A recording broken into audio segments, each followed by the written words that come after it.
Outer disciple ये chain, आज तुम्हारे टूटे हुए डेंटियन के कारण तुम अब मार्शल टेक्निक्स की प्रैक्टिस नहीं कर सकते, इसलिए तुम्हें जेन यांग सेक्ट से निकाल दिया जाता है।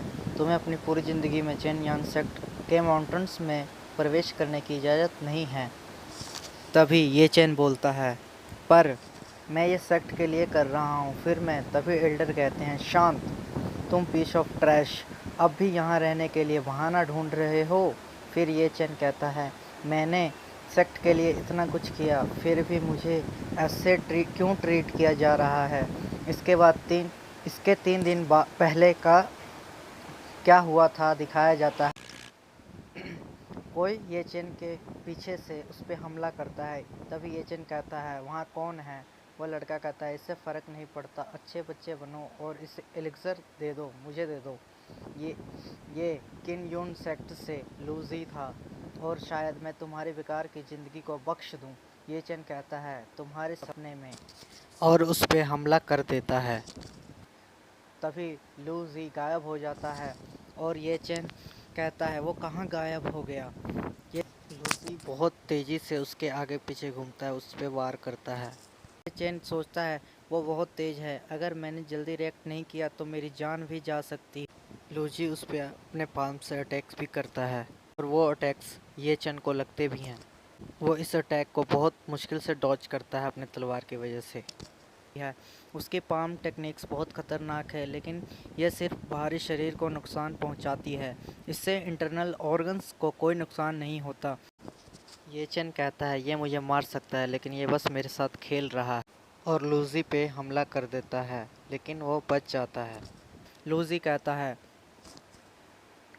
मुझे इससे नफ़रत है, तुम्हें बस अपने आप को मुझे सौंप देना चाहिए। ये चेन पर हमला कर देता है और उसकी तलवार भी पीछे जाके गिरती है और लूजी उस पे हमला कर देता है। ये चेन चिल्लाता है दर्द से। लूजी ये चेन पे अपने फिंगर से अटैक करता है और उसका डेंटियन तोड़ देता है। ये चेन सोचता है, वो बस सिर्फ मेरे साथ खेल रहा था और मेरी डेंटियन टूट चुकी है और उसने एलिक्सर को भी मुझसे चुरा लिया।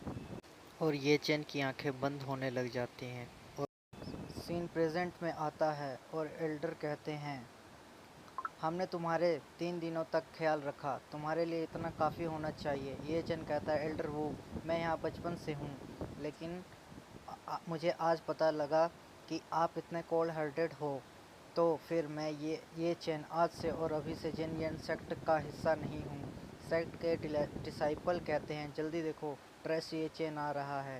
देखा, मैंने कहा था, उसे सेक्ट से निकाल दिया गया है। तभी वहाँ एक डिसाइपल आता है और कहता है, ये कौन है, ये जूनियर ब्रदर ये चेन तो नहीं। तभी ये चेन कहता है, जांग केंग कहता है, आज तुम्हें इतना उदास क्यों लग रहे हो।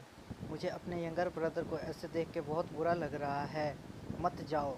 तभी ये चेन कहता है, मुझे अकेला छोड़ दो। जैंग कहता है, हाँ हाँ ठीक है, मैं तुम्हें अकेला छोड़ देता हूँ, लेकिन तुम्हें जब भी ज़रूरत होगी मैं यहाँ हूँ।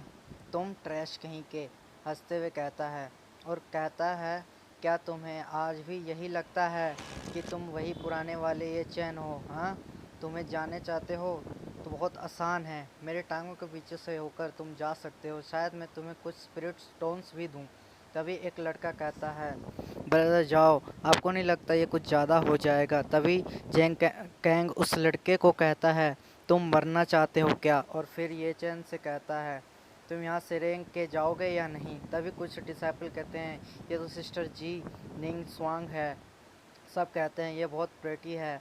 जैंग कैंग भी शुआंग को देखता है और ये चैन को छोड़ के शुआंग की ओर बढ़ता है उससे बात करने के लिए, और उसके पास जाके कहता है, लिटिल सिस्टर निंग स्वान।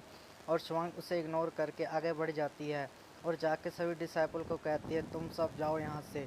ये चैन उससे कहता है, इसका क्या मतलब है, मुझे तुम्हारी दरिया दिली नहीं चाहिए, मैं जा रहा हूँ।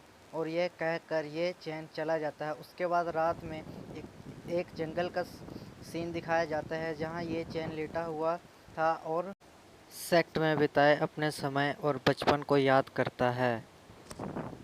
एक मीटियोर गिरता है। वो उसे देख के उसके पीछे जाता है और कहता है ऐसा पॉसिबल है कि मुझे उसमें कुछ बढ़िया मिल जाए। वो झाड़ी में से झांक के देखता है तो वो देख के हैरान हो जाता है और कहता है ये तो ट्रू फायर है।